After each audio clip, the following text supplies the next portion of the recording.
Welcome to the ACSM podcast, the home of ACS student discussions, conversations. You're here with myself, Adebola Adeleye.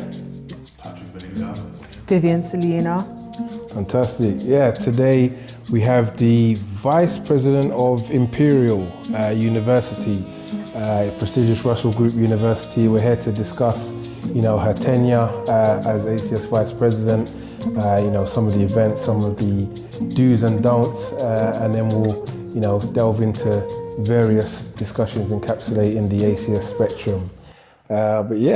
So we want to do a quick introduction of yourself and a bit of background to yourself, where you grew up, where you, come from, and your ACS experience, that kind of thing.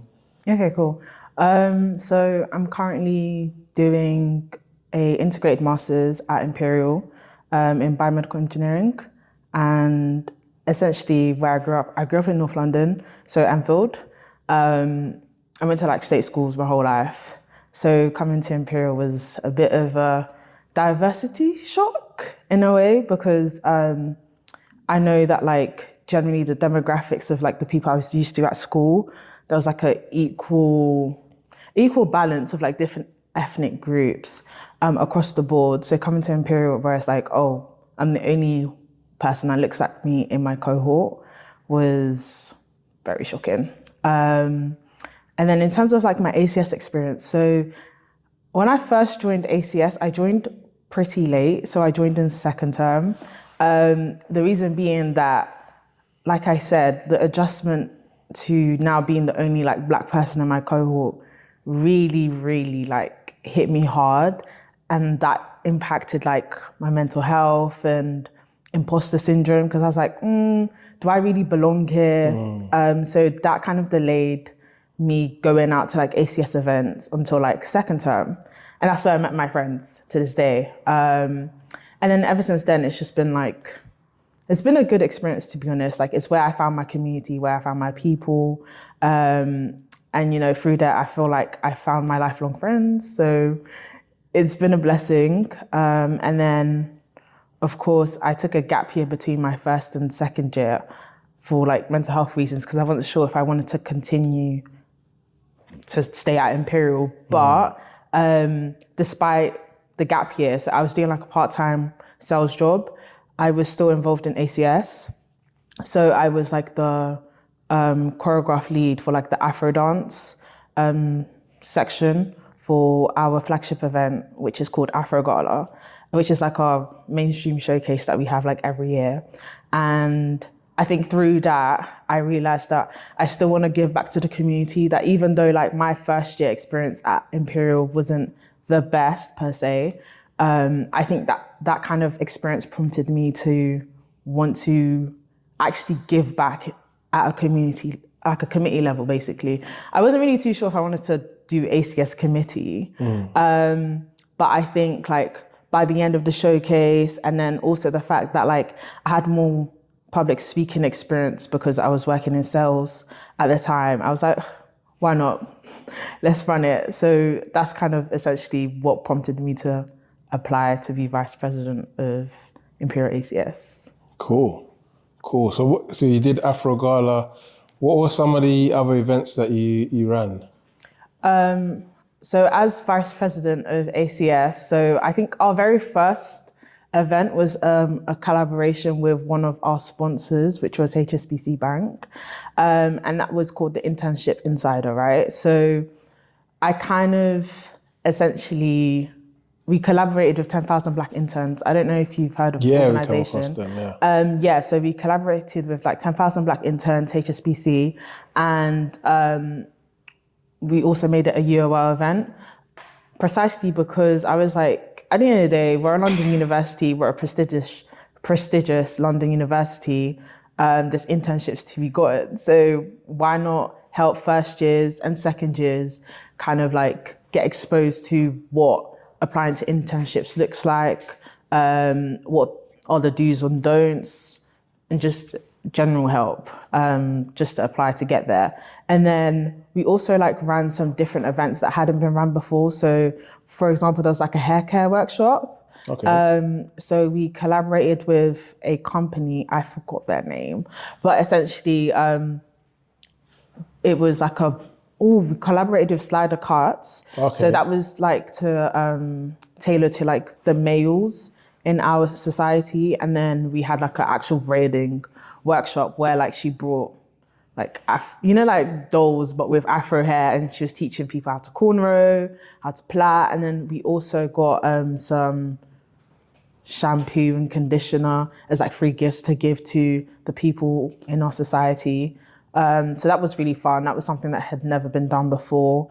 And then we also collaborated with like UOL, but on a sports level. So there was netball tournaments, there was a football tournament, and there was also a basketball tournament across like the UOL network, which is University of London ACSs. And that was something that also wasn't done before, which was really nice and really fun, to be honest. Cool. Is that still going on, or was that like a one-off? I don't actually know if it's like a consistent thing. I know last year there was a sports day, but I think that was just for Imperial. I'm not too sure. Yeah. I'm not too sure about that one. But yeah, that was a fun experience nonetheless. And then we also hosted a ACS ball, so a summer ball with UOL as well. And to be honest, that was a lot, quite eye-opening nonetheless, but generally really fun as well. I think those were like the events that like, I guess hadn't been done before, apart from ACS ball, which was something that had been done, I think 2 years prior to my tenure. But yeah, a lot of like the events. We also had like a post-grad only like pizza and vibes night, where we try to like reach to like the postgraduates at Imperial and get them to kind of like connect, even though there are like different networks within Imperial for like Black PhD students. For the people who were part of ACS, we wanted to be able to cater to the older demographic, essentially, because as you know, ACS, normally first and second years go to ACS, and then from third years onwards, you don't really see that much interaction or involvement. So yeah, we were just trying to reach out to the older demographics. So these events were pretty like small and niche, but nonetheless, like I think in terms of other events, it was just like the usual events that people have, like, you know, games nights, what are there? But yeah, games nights. We had a Black Ascent, which is a careers conference that we have with LSE every year. That was really good as well. We hosted it this time during my tenure at Imperial. Really eye-opening, really inspirational. Probably, I think, one of the easiest conferences to organize, to be honest. But yeah, all in all, I think off the dome, those are the events that I remember. Oh, my bad. We had like an International Women's Day, so we had like a bonnet night. So essentially, it was just catered to females, but males could join as well, of course. But essentially, there was like these goodie bags that we made. So like everyone would have like a bonnet, some nice like treats in there, and then we just had like an interactive like mini game session. We also invited I can't remember their business name, but we invited these two sisters who I think also run like a initiative to get more females into STEM. We had them speak at the event as well, just describing their journey, what it was like, what inspired them to start the initiative, and yeah, just give some inspiration to the girls in STEM, essentially. Nice. And then we also did a lot of outreach as well. So I'm not sure if other ACSs do this, but I do think Imperial does a lot of outreach to the wider community. So there was like a lot of like BMAT, UCAT workshops. So for students who wanted to do med, these were like the admissions tests that they would do. So some people in our community, in our committee, and within like our society were volunteers, and they essentially just gave tips and just kind of gave some advice to like the year 12s and maybe a couple year 13s about what to do or how to ace these admission tests. And then we had, I think, a bigger outreach conference. Sorry, so was that like students in sixth form, higher education, or upper education that are from an African and Caribbean background, or was just the wider community? I believe it was African Caribbean background. Okay, cool. Yeah.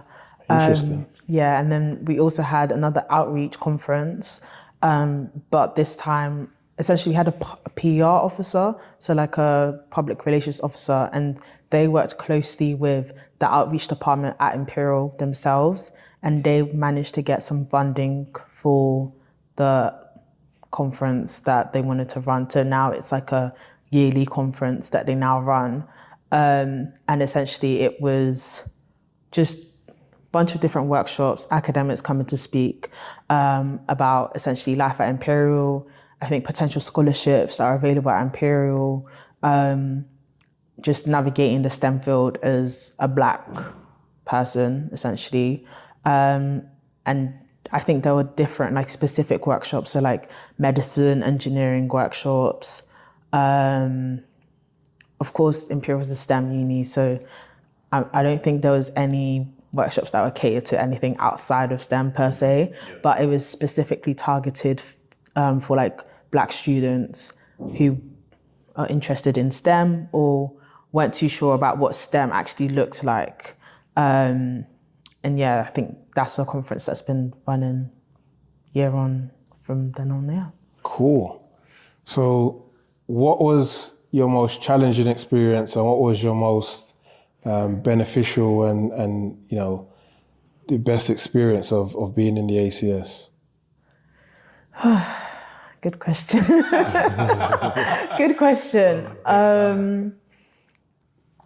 I think one of the challenging things is people, working with people. I think that like certain situations require you to be as professional as possible.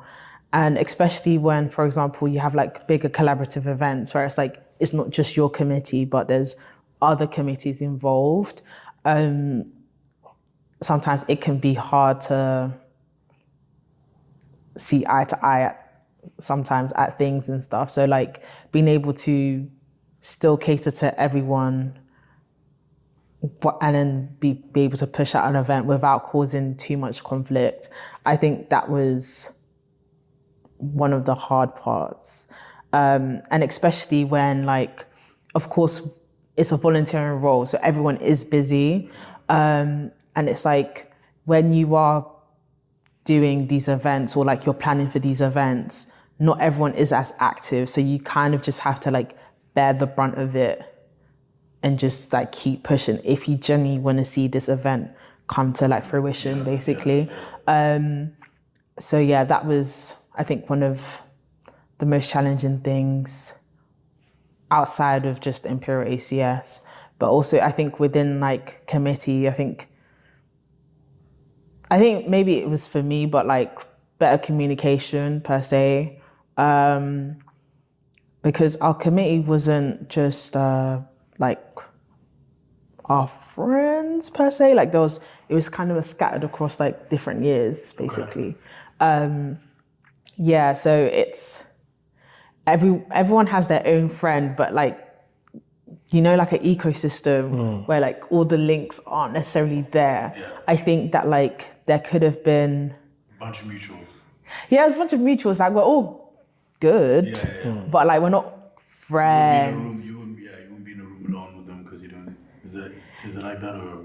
It's just like we haven't really built like a proper friendship. So it's like now I'm just working with you in like a professional capacity to some extent, but it's like people are different, and like the way you'd want something done, or like your expectations of people, or things that you would do if you were in that other person's shoes, may not necessarily be how they would go about a situation. So I think for me, it was kind of deconstructing that mindset. Whereas like, just because something seems common sense to me does not necessarily mean that like it's common to the other person.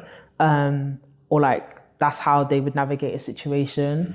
So I think for me, the most challenging bit was, how do you still enforce leadership whilst not trying to add to a conflict, essentially? Like, still trying to be like in everyone's good graces in a way. But then get them to like work. And that's the thing, because like we haven't built a proper friendship.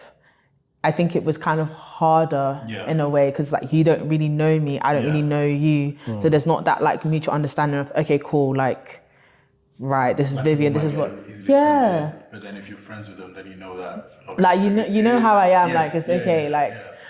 So it's like sometimes I just felt like I was kind of like walking on eggshells. But in my head, I don't know, I was just like, if that's what professionalism looks like, then sure, like it's whatever. And it's my first time being in like a leadership position anyways. So I was like, let's give it a go. We move in it. We move. Yeah, we just take notes and apply it to the next time we're in a leadership position. And then I think the best thing was, I actually really liked interacting with like the first years. Like actually generally like being like a happy face. Like, you know, when you see a black person walking across Imperial campus, you're like, oh, hi. Like, you know, like generally having these conversations. And like, even to this day, like, you know, I see them on campus. I'm like, hey, you know, small catch ups here and there. And like just being a person that the younger years could go up to and ask questions. And feel comfortable enough to ask questions, because I think me coming into this like leadership position, I wanted to be for someone what I didn't have when I was in my first year. Like I just wanted to give back, basically. And yeah, like just loved interacting with people. And I think that was my greatest thing, like being able to do events that have never been done before. For example, the tournaments, like the sports tournaments, that's not been done before. The hair care workshops, like that's not been done before. The conference, the first conference that we had, like the Internship Insider, where we collaborated with like 10,000 Black interns in HSBC. Like I was like, this just came from me being vocal at this other conference that Imperial had, but it was like open to employees and stuff. And a lady from 10,000 Black interns was there. And I think it was maybe in June. So I already knew I was vice president for like the upcoming year. And I was like, hey, like I'm vice president for ACS. I'd love to do an event with you. And then through there, like through the summer, kind of got the ball rolling, you know, CC'd my president in.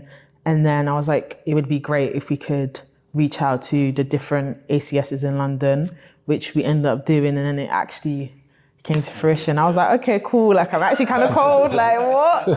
But yeah, no, I think that's probably like my most favorite bit, to be honest, because you won't get if you don't speak, essentially, right? So I think it was a blessing in disguise, but because I don't really go up to people and just go up and just bust conversation like that, especially not at that stage. So yeah, I think that was like one of my favorite moments. Do you feel like you've learned that if you don't ask, you don't get? Like, are you doing that more in your life now? Like, are you going up to people, like having conversations, or is it more, I don't know, do you do it more so when it's necessary? I think it's a bit of both. So like, you know when you go to networking events, right? Initially, prior to that point, I felt a bit awkward. Like, how exactly am I just gonna go up to someone and just like have a conversation with them, essentially? But I think from then on now, like in networking events that I've been to, I'm like, what am I gonna lose? Like, just literally go and like have conversation. So I think, that's definitely helped me now, where I feel like I've started to give give less of a care about like, oh, what will people think of me if I just go up to them and just be Yeah. like, hi, like my name's Vivian, like, what do you do? Yeah. I think it's like it's you made it all the way there. You know. Exactly. You like I don't know, average 45 minutes in London to go anywhere. You spend 45 minutes. Exactly. Just to go stand there. Yeah. And then go home. Like, Exactly. it's Precisely. minutes, you know? Precisely. So yeah, that's definitely helped. But yeah, it's just definitely helped, to be honest. Just giving me that confidence. I think every situation that I've been in, especially at Imperial, like during my gap year in my sales job, it's built my self-confidence to be able to like just speak to people. And not like be in over my head, because I'd be overthinking a lot. I'm not gonna lie, I overthink a lot. But just to kind of get out of my head and just go out and just speak. Yeah. So yeah, I'm grateful for all the situations that got me here. You gotta get out of the comfortable situation, because you don't want to look back in like a year's time and be like, oh yeah, I went to like so many events. Yeah. And then you have nothing to Exactly. show for it in a way. Exactly. Okay. So you're from Enfield. Where are your people from? Where are you originally I'm from? Nigerian. Nigerian. Okay. Yeah. Yoruba? Igbo, yeah. Okay, cool stuff.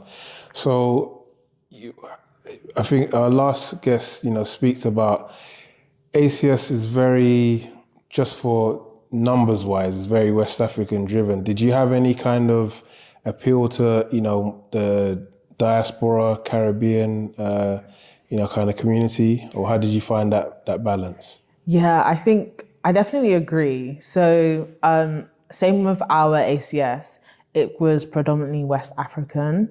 So it was just a bit hard to try and cater to the Caribbean or like the East Africans or the North Africans, because there wasn't that many of them within the society. So it's like, because there weren't that many within the society, it's like, we don't really know what you guys want. Did they have separate societies? Because I know there's a lot of North African societies, East African societies.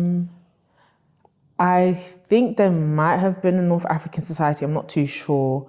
In terms of like East African society, I don't think that was a thing per se. But like, like specific countries, I think they have their own like societies and stuff. Okay. Like, I think there was like Somali society off the Dome that I remember. But yeah, there wasn't that much collaboration with them per se. But yeah, even within our committee, I believe like only one person was like Caribbean. So I'm pretty sure everyone was like either West African or East African, mainly West African. So it's like, even from their perspective, it's like, okay, cool, like how can we reach out to the Caribbean people in the society? It's a lot harder because, number one, the people in the committee, there isn't that much representation in that regard. But then within the society, looking as a whole, there's not that much representation. So it's like, how can I as a West African know what a Caribbean may want, or like specific Caribbean struggles? Like, I mean, we try to reflect that in like, for example, the food that we'd bring. So like we had another flagship event called Chop Chop. So like, I tried to cater to the Caribbean side of things, making sure there was curry goat, oxtail, rice and peas. But like, it's just quite hard when you don't have any direction from the society or within the committee. I know there was talks of potentially having a Caribbean officer, but that never came to fruition. And also on top of that, because Imperial is a pretty prestigious university, the percentage of Black people that make up the uni population is very small in comparison to the whole population in itself. So you can imagine like the numbers are very, very, very minimal, very small. So it's just a lot hard, period. But I think over the years, like there's been more Black people coming into Imperial. So I'd hope that there was some catering to other parts of Africa and like the Caribbean, but yeah, back during my tenure, like we only made like, I think like, I don't want to falsely quote, but I think maybe like 1%, like 1% of the population was really bad. It should have, it would have been better if it was more intentional in terms of like planning how to cater to different regions of Africa, but also the Caribbeans.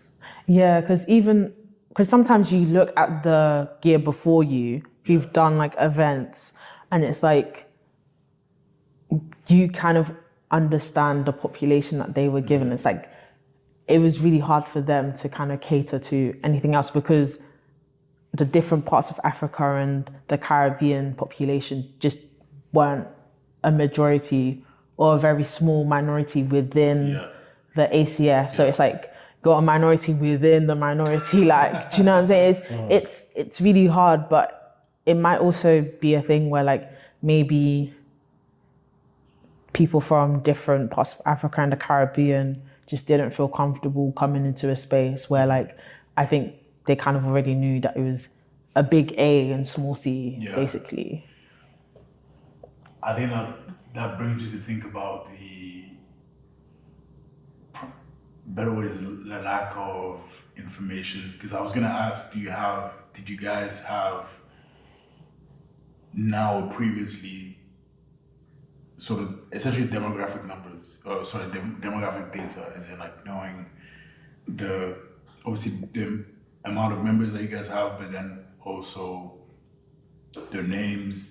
I think previously, in previous episodes, we talked to guests about them not knowing necessarily the names of the people within the membership list. I'm gonna go ahead and guess that there hasn't been some kind of system where you're able to find out, okay, this is the member's name, this is where the origins is from, and then being able to establish and even to know exactly what is the percentage of people from the Caribbean, what is the exact percentage of people from Central Africa or Eastern Africa, or, or Western Africa. But yeah, just you bringing up that topic makes you think that it's a necessity. Like it really needs to be part of every ACS to just know, like in banking, they call it KYC, which is know your customer. So I feel like there should be some kind of aspect of like data, or just knowing, who you helping out. Yeah, no, 100%. Like, we only have access to the number of members in the society. And then it's like, I guess there's the mailing list, but it's just like your Imperial email. But we don't actually know. We don't actually know like specifically, okay, cool, where do you kind of see? Maybe there's a GDPR. I think so, maybe, because the thing is, even when you look at it from like okay, cool, just within the ACS committee level, right? It's like, I only know the people that I'm helping if they've joined the society. But I know that there are other Black people who have not joined the ACS society that they're just like hidden and scattered across. So it's like, only the uni would know like who those people were. So it's like, to now ask the uni, I think it might breach some data protection, or I don't know, GDPR, I have no clue, but I guess with their consent, with the consent of the person, maybe you get around it. But no, it's definitely an interesting topic, because I think it's a problem in every ACS.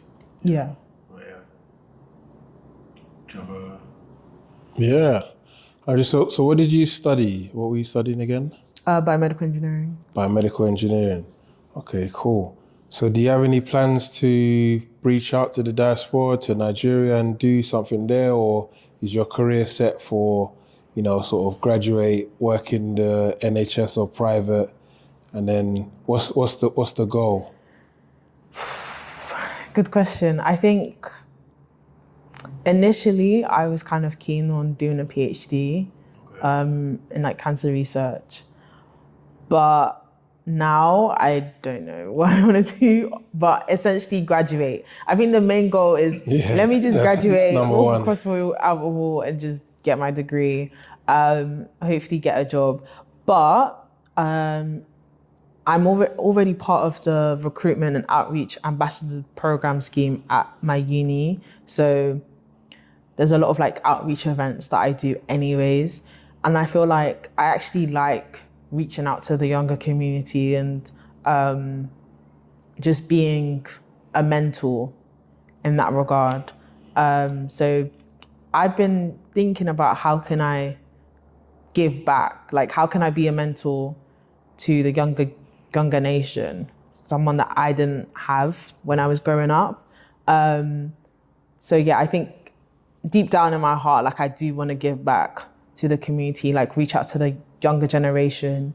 Because it's like, I know what it's like to have gone through state schools and then get to Imperial. Like it's kind of hard when you think about like, especially the different issues that people grow up with or like maybe exposed to, especially when you're in state schools where it's like you have like 30 plus kids in a classroom versus like private school where they have smaller numbers and like the teachers can give like more focused like learning and more attention to those kids.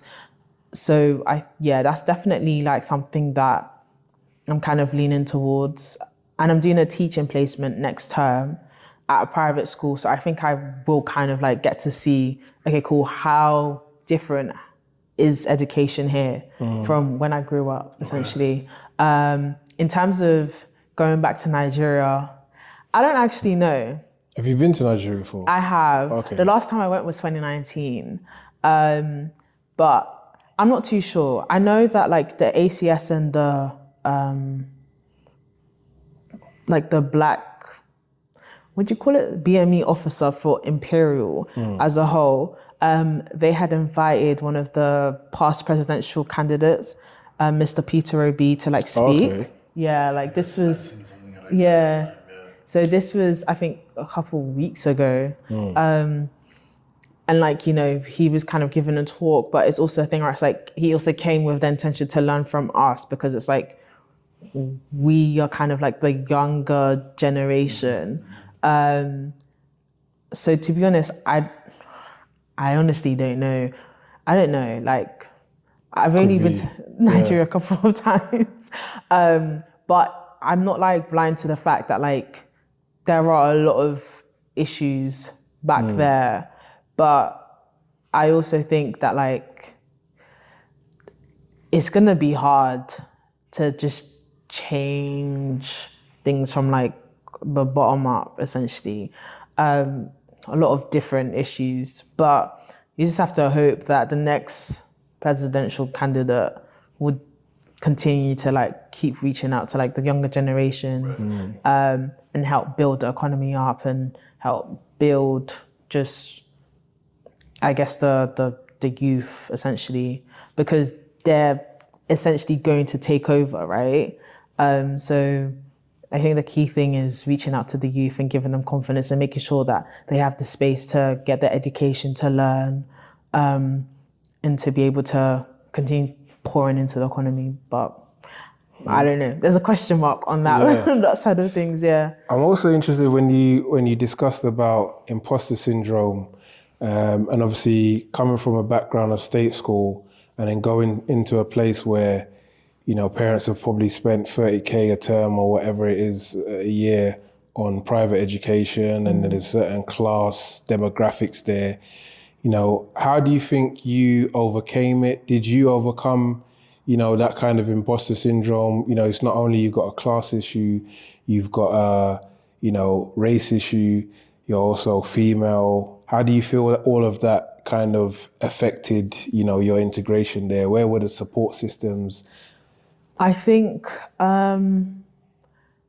growing up, right, I wasn't someone who was vocal about how I was feeling. I was like the eldest daughter, so like generally just take things on the chin and keep it a buck, basically. And I think going into uni, that was kind of my mentality. So like when I was going through like the imposter syndrome and the mental health, I didn't really speak to anyone. I kind of just like took it on the chin until obviously eventually it got really bad and I was like, okay, cool, like I actually need to speak to someone. But the support system, when you look for it or when you actually speak, you will kind of get navigated to where you get your support. So the wellbeing officer in my department, very, very, very integral as to why I'm still at Imperial. Like, Wow. She really helped me. Like, there were times where I didn't even believe in myself. And like, she kind of instilled that, okay, cool, like gave me practical steps. Okay, what are you gonna do? How are you gonna get there? Like, you've already gotten to Imperial. Like, that's the hard part, essentially. Like, you're able to actually see this through. So I think for me, the wellbeing department, or the wellbeing in my department, was very, very integral in helping me kind of deconstruct some of my imposter syndrome, or like some of my like thoughts about me not being here, or me not not being deserving of a place at Imperial. And you know, it does suck being like one of the few like Black people within the whole department generally. Yeah. And then on top of that, a female. It's like, damn, like, let me catch a break. Yeah. Exactly. But I think one thing that she's told me that has kind of stuck is like, be a trailblazer for like the people that are coming after you, right? I know on my TikTok, I think as soon as first year was done, I was like, nah, this is actually hell. I made like a TikTok about it. And even to this day, like people who are at Imperial, they've seen my TikTok and they're like, oh yeah, like you're the girl from TikTok. I'm like, yeah. I wasn't sure if I should still keep it up, but it's still a part of my story, right? But yeah, essentially, I'd say the department's well-being. But I know not every department's well-being may have been what I had needed. Yeah. So yeah, I think definitely she was the person who was really like in my corner. Cool. So yeah, and then with the imposter syndrome, you kind of just have to sit down with yourself and be like, okay, cool. I still sometimes have imposter syndrome. I think I've seen people talk and they're like, it never really truly leaves you. I mean, I don't know, but it's still with me a little bit. Whereas like, am I smart enough, or can I get this grade, or do I still belong here? I think everyone suffers from it. I mean, I think I was even seeing like top CEOs of Fortune 500 companies say that they feel the imposter syndrome. I think ours is that much more a degree of difficulty because it's compounded with the fact that you're constantly othered. And you're sometimes made to feel othered subtly, strategically, so that people can get an advantage over you or put you in your place, or just exclude you from certain, kind of opportunities or even conversations. And it's just those microaggressions or micro situations that make it difficult for your well-being, your mental well-being. And it's the reason why, I think that ACS was such a blessing for me, because it was like, even though I went to a school that was pretty diverse, even though I grew up in Essex and everything like that, ended up going to Essex University, I was the president there, but you go there and it's, there's a load of people from England, there's international students, a lot of Chinese students, a lot of Asian students. Yeah. And then you've got, the community where you feel you're at place with, because you can bust the same jokes, you can talk about recipes, you can, you're going to be watching the same social media, the same YouTube stuff, the same movies, and talking about growing up from your community. And it's just that sense of belonging that you can kind of stop code switching, stop kind of having to put on a quote unquote mask and be yourself, still in a professional and educational settings, because those are a lot of the people that you're gonna, talk about your coursework with and et cetera, but you can do it of a standpoint of, okay, hopefully you get me. Do you know what I mean? 100%. I think it was really good that, obviously you had the well-being officer, I guess. I think if there's any advice to give out there, it's definitely reach out to, if you're a member in the ACS, reach out to your well-being officer, you have one. If not, most universities have, like a student union will have a well-being I think as well. I think each department should have a well-being advisor. So definitely also speak to your well-being advisor, because, for example, if like something is so integral that you might need like maybe a coursework deadline extension or more signposting to, for example, the counselling service at your uni or whatever that is, I think your wellbeing advisor in your department is the most integral. Nice. Yeah. I want to know, what does your course actually entail? Because you mentioned that you have the imposter syndrome. But what is it?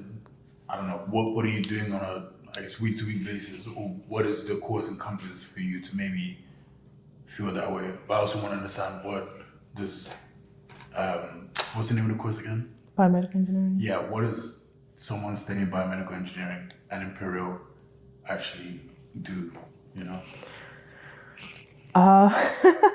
From an academic perspective, I think our engineering discipline, so biomedical engineering is like a interdisciplinary between like medicine and engineering. Yeah. So it's quite a broad field. Okay. So for example, like, you know, people who are amputees who need like prosthetics or sometimes organ on chip. Which is? Sorry, it's like an actual chip. And then you put like a computer chip. Yeah. And then like, I guess maybe you are trying to like build not a mini organ, but like kind of using it to test different, whatever theory or thesis that you have with like different cells. Okay. Yeah, it's very broad. Like it can be very like, very broad or like very like specific, like very molecular, like, you know, you have CAR T cell therapy where it's like you're engineering your immune system to fight cancer.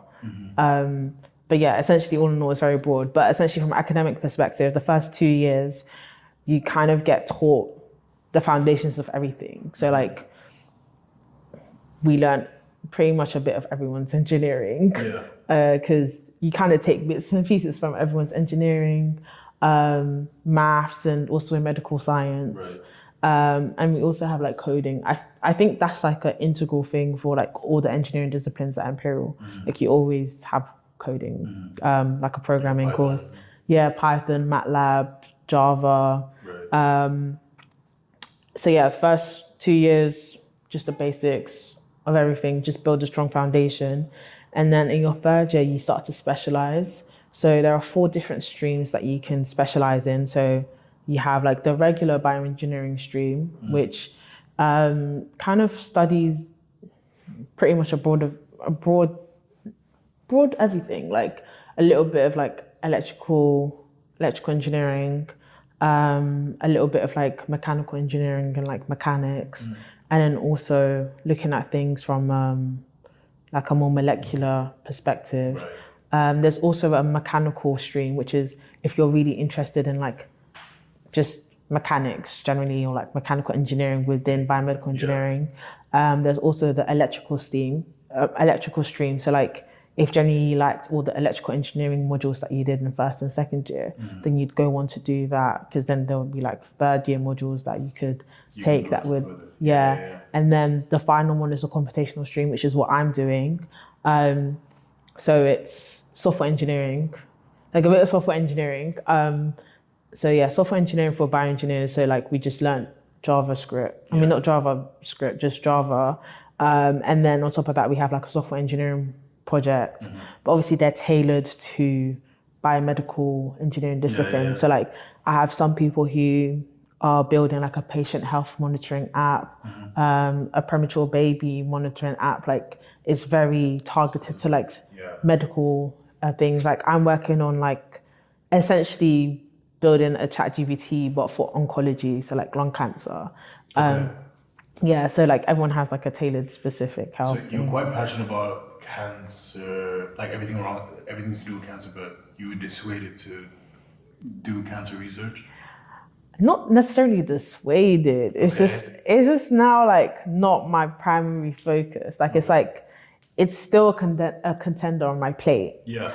But I feel like I need to broaden my horizon. So like my past 2 internships have been research-based internships, right? Because I kind of knew from the onset I wanted to do like a PhD, which is just a lot more research.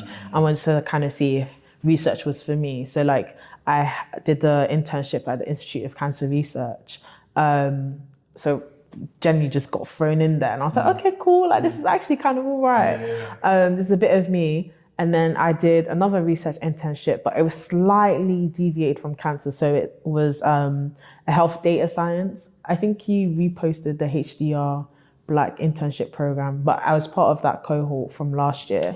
And yeah, it was like health data science. So basically using data science in health-oriented fields. So that was really cool. But I was like, on my CV, I just have research. Like I want something a bit different. Yeah, because it's like I've kind of put myself in a box, but and you're not sure if you want to like. Yeah, like I think it's too early to put yourself in a box. Like try out a bit of everything out there. So that's why like I even chose to do the computational stream because I'm like, it's a stretch. Like software engineering, who knows what that can put me into, or who knows like if this is a bit of me, you know? Yeah. I didn't want to shut myself down, but that's not to say that I won't ever like go back to cancer research. Like I know in my heart, like even if I graduate and my job isn't in cancer research, I know somewhere down the line, I do want to give back to cancer research because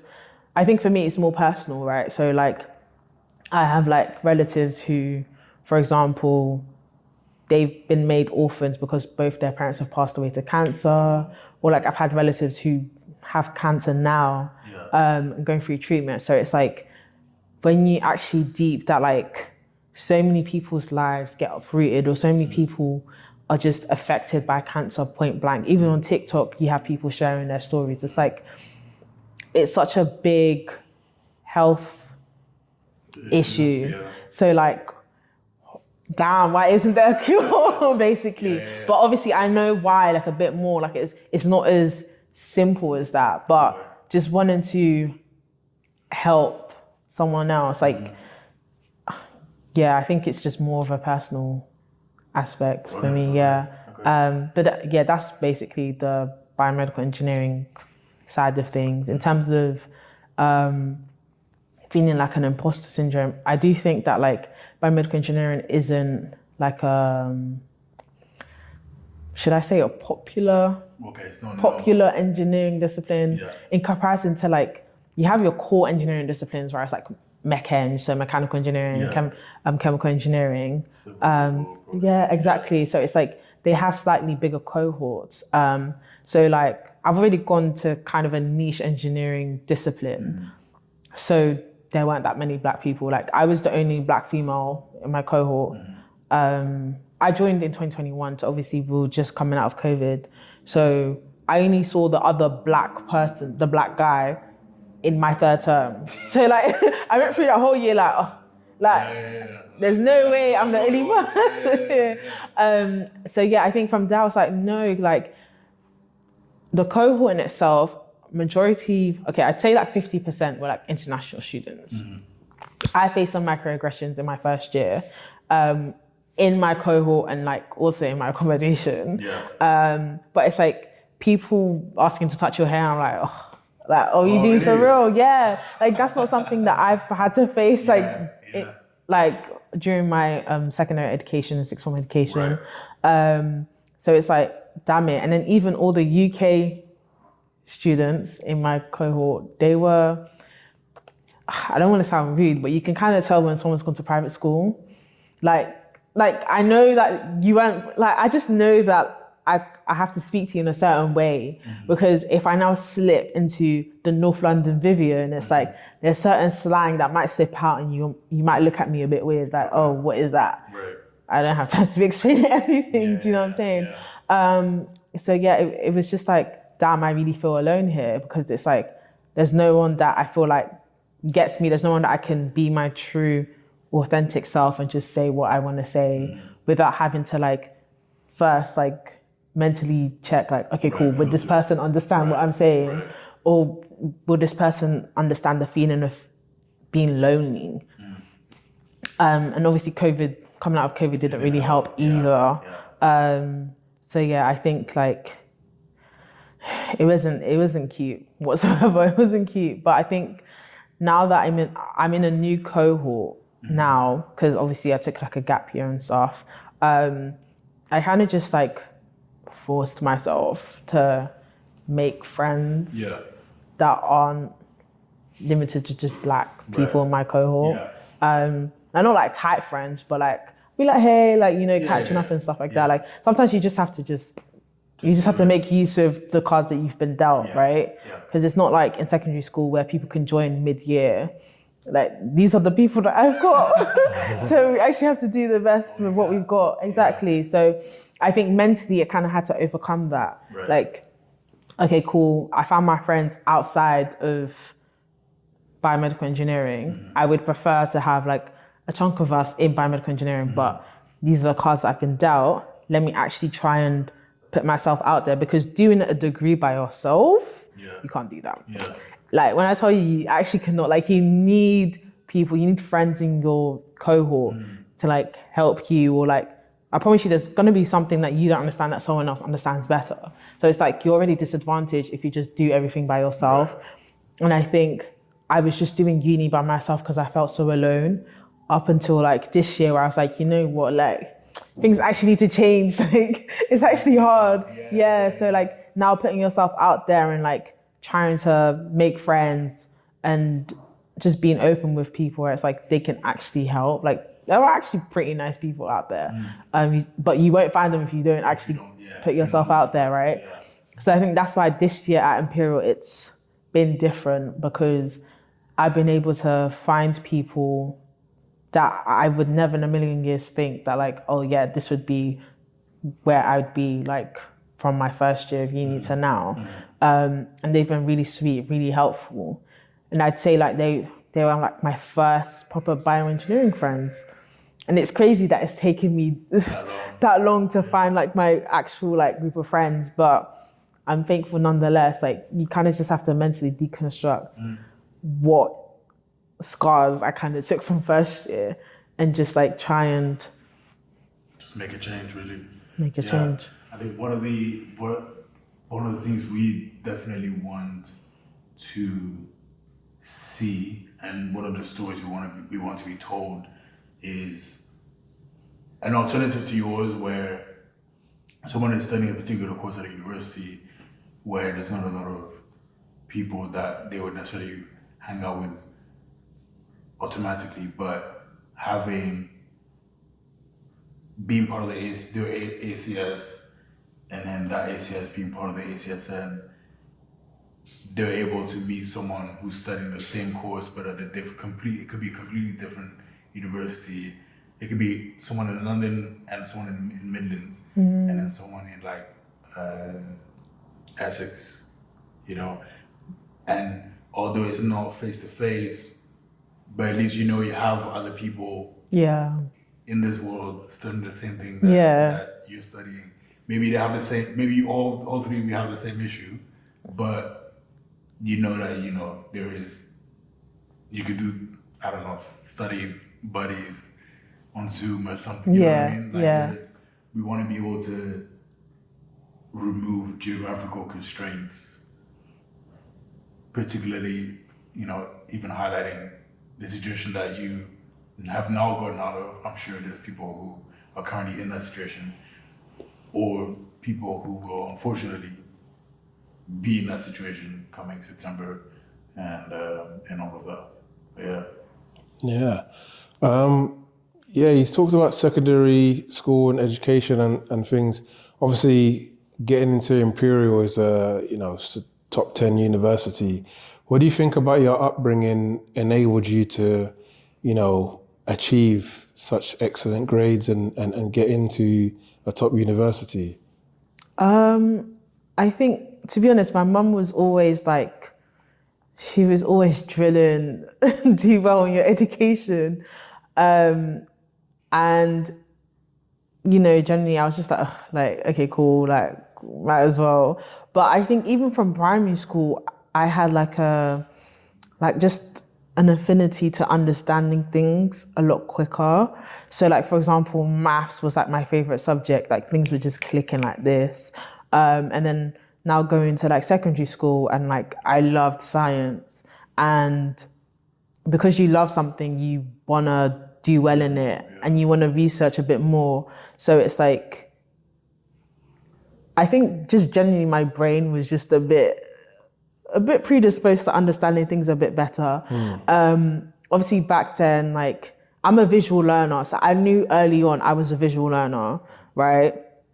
And I had somewhat of a photographic memory. So it's like a lot of the times when teachers would like show things on slides and stuff, like certain images would like stick. And I also wasn't afraid to ask questions. So like I was always the girl like in the classroom asking questions or going up to the teacher and like asking if things just didn't make sense to me. That was something that like I always did.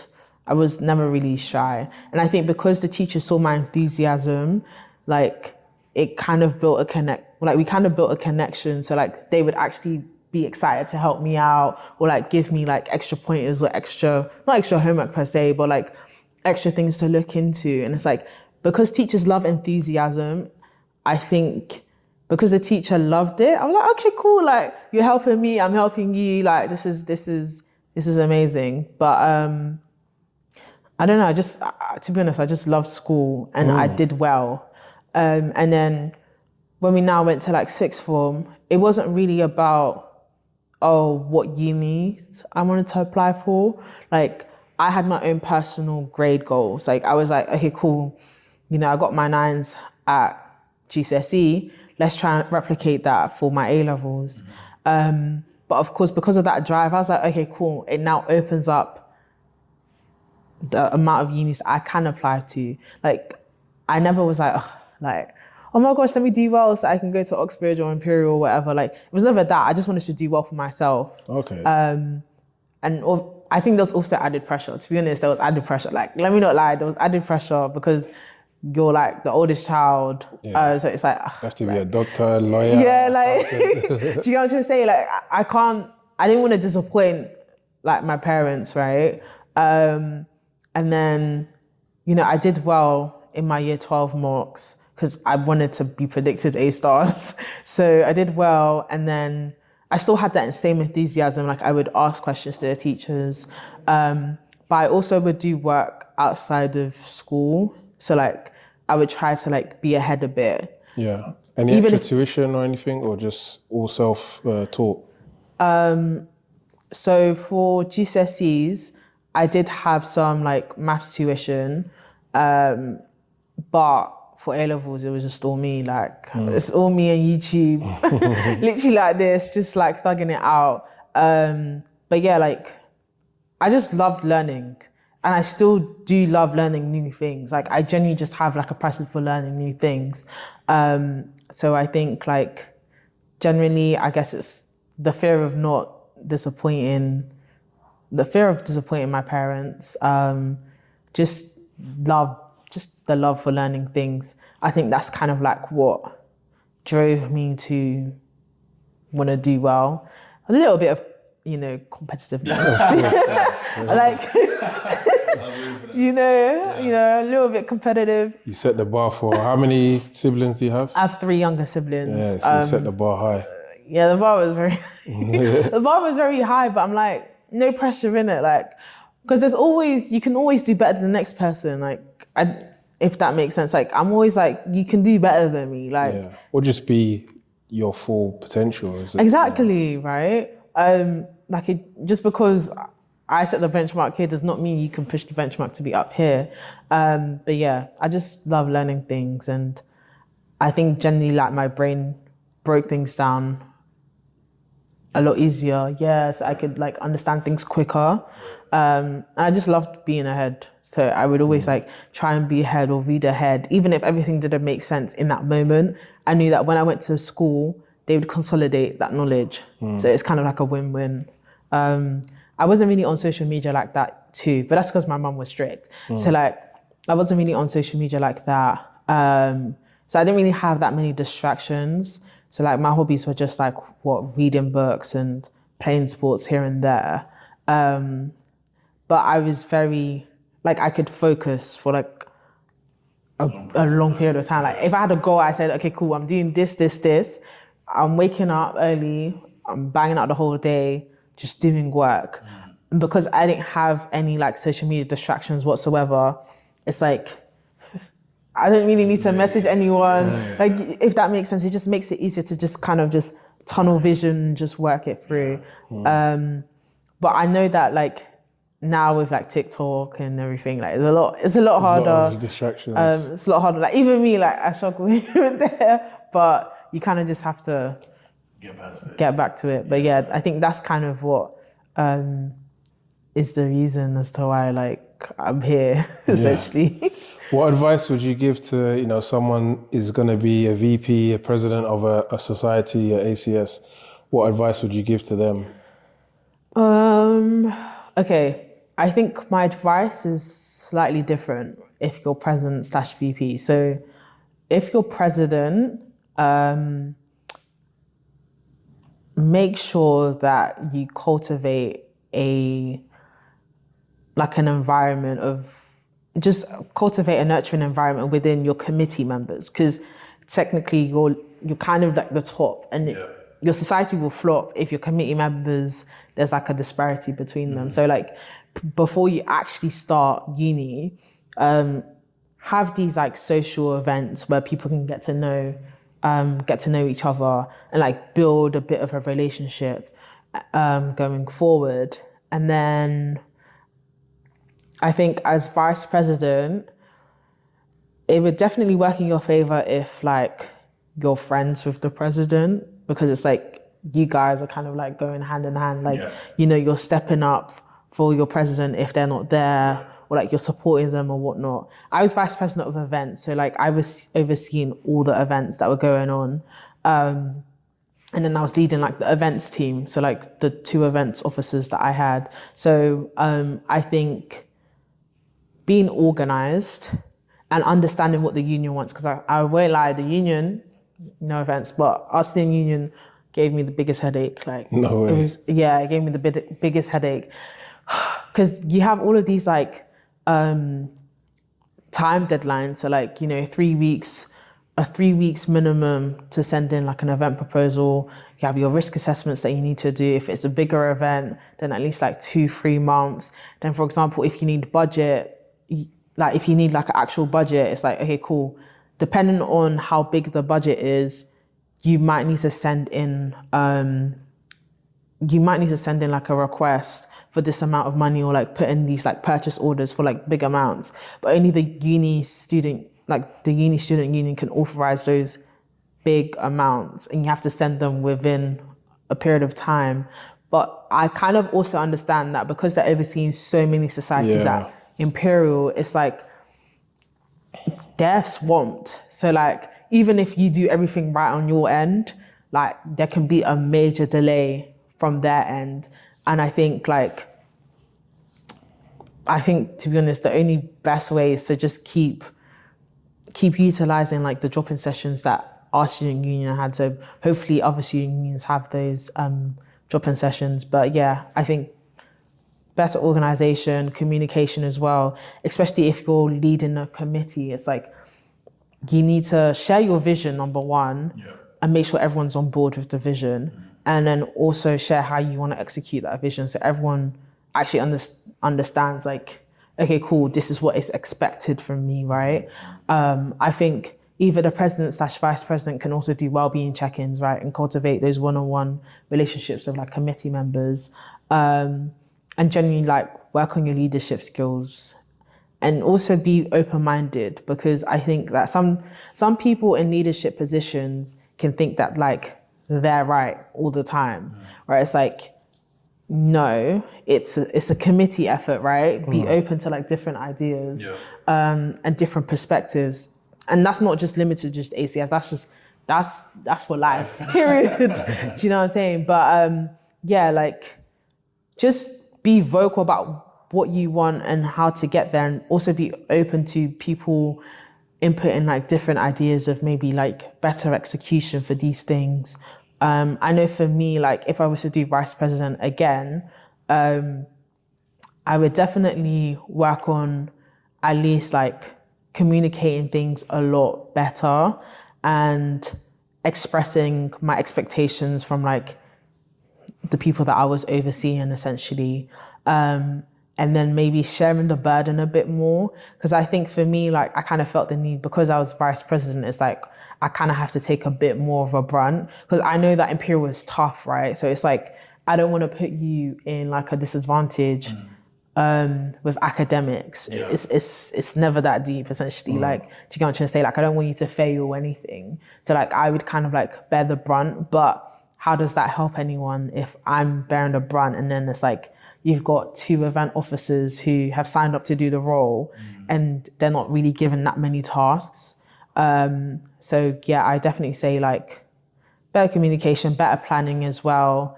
Planning things months in advance, like maybe all the events that you would want. And then executing some sort of like pipeline between the members and the committee, especially the events team, of like things that they would want, or things that they would want moving forward, essentially. And then collaborating outside of just UOL. So like we only collaborated with like unis in London, right? Yeah. But there's more to that.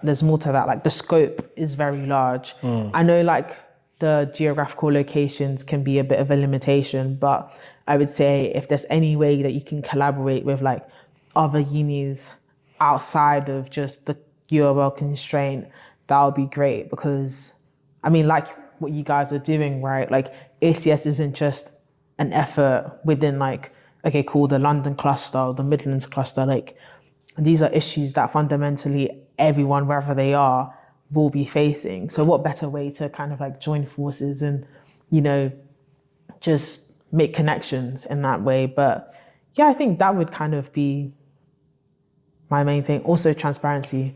Be transparent with your committee. Yeah, be transparent with your committee about everything. And if things are busy, people need to be able to communicate that, oh yeah, I've got this deadline and whatnot. Like I'll be taking a step back. But obviously that can only be cultivated if you have these socials beforehand where people are comfortable enough to have these discussions. Just be a friendly face, a smiley face, and yeah, I think those would be like my tips, to be honest. What was your, I guess, manifesto coming in as VP? What did you want to see happen and essentially to make happen? Good question, if I can remember. I think, of course, it's all about like fostering a welcoming environment. But like, I just wanted some new events, like just generally some new events, like just more events that were out there, like didn't just follow the norm of like the previous ACS and the previous ACS before that. Like, of course, there's integral things like games nights and stuff like that, but more creative events. For example, like the hair care workshop or like the mod at night to like commemorate International Women's Day, like or like a boys' night where people are bringing their PS5s and they can play like just different things to like tailor to like different niche groups within the ACS, so that people can find their people in those small groups as well, right? But yeah, I just didn't want people to feel alone. Like that was something that obviously I felt, and that was something that I didn't want moving forward. But yeah, I think for me, because I was applying for vice president of events, I was kind of looking at it from a An events perspective, right? Because in my head, I'm like, if people aren't going to events, then how else are you gonna really like truly meet people, like discover connections within the society? Yeah. But yeah, I think those were like those are my main things. My main things, yeah. So you have like leaving, like throughout, you're happy with what was going on in terms of like your input into like the I guess the events, right? Yeah, I mean, whilst you're in it, I think maybe this is just me where I overthink, but whilst I'm in it, I'm like, "Ugh, maybe I'm not doing enough." I don't know if that's a Nigerian thing. I don't know, honestly, I don't know. But I think that like, as you're doing it, you're kind of taking it one event at a time. Yeah. But now like being able to like look back, it's like, I actually did events that were never done before. Like collaborating with like different ACSs, number one, it's hard. Yeah. And finding dates that match everyone's schedule and stuff like that. And that requires a lot of planning. And booking venues for like different sports tournaments. Like I think that was something that I was really proud of, because I'm thinking, that's never been done before. And I'm really happy that we were able to do it and we're able to cater to the girls. I mean, the girls who like netball, the guys who like football, the guys who like basketball, even females that like basketball, across London. But yeah, essentially like looking back, I'm happy that I've done events that never been done before. Like, you know, when people are like, oh, they're my little babies. It's kind of that vibe, like, yeah, like kind of that vibe. And yeah, just being able to do something different. Yeah. Of course, like, you know, there's always room for improvement. Yeah. In anything that you do in life, right? But that's for the next ACS to kind of take off from where you've left off and do better and keep doing better, right? So looking back, like I'm happy about what the experience gave to me and what I was able to give back to the society. Helped me learn a lot more about myself in terms of leadership skills, things that I thought that I was good at, but maybe not. So yeah. That's a good point, actually. Yeah. So it's a very reflective, like you kind of give back and you actually learn so much about yourself. And I've kind of taken that and applied it to my life moving forward, yeah. Let's see that. Okay. Cool. Pregnant pause. Do you have any other questions or should we wrap? No, I don't currently, but I'm wondering if you have any questions for us. Individually or about the ACSN. So you said that you started 3 months ago. Well, the podcast. Oh, the podcast. Yeah. So then, what was before the podcast? I think before doing a lot of outreach, a lot of planning, a lot of preparation. Give you a bit of background. So I started an organization called NACS, National African and Caribbean Student Society. That was all the way back in 2010/2012. Okay. So that was a group of us on the steering group. One of our alumni, you've probably seen on the Instagram, is now MP for Streatham Hill. And others have gone on to be doctors and activists and stuff like that. We did, national events like winter balls, training and stuff like that. However, there was a lapse in time when we weren't operating. So then I reached out to, a like-minded organization, which is now ACSN. And we've now merged, sort of a year ago. And we're through strength and just going through a lot of our objectives, getting to reaching goals and different goals. So I'm sure you'll probably look back in 5 years and be like, yo, you guys are totally different institution. But as we are now, we're kind of just doing a lot of the vision and actualizing a lot of the steps for what we want to achieve. Yeah. One of the things we are actively learning about is how to essentially make people aware of who we are and what our mission is.